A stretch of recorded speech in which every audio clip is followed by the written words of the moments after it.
With French knots, you can vary the size of it by how many loops you put around the needle. So you can try one, and what you're gonna do is put the needle back down in the hole, not in the hole, next to the hole.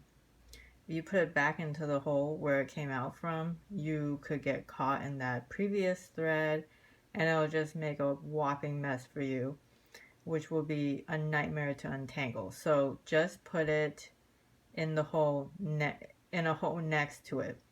So put your needle halfway through and then pull it tight so that you make the French knot, and then you're gonna pull it through. Voila! So now let's try a bigger knot. So we're going to come back up, and instead of one loop, we'll do two. And then put it right back down next to it.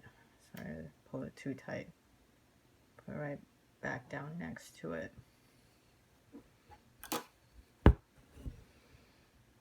So you see it's a lot bigger here. And you can loop it 3-4 times and it will just get bigger and bigger. Now, just to show you how to create some depth in your work, here I have some Mont Malik threads, which I created some French knots with. And you can see they look kind of curved and kind of round. What I did was I double knotted or double looped the French knots in the center so that they were bigger, and then the ones on the outside were a single loop.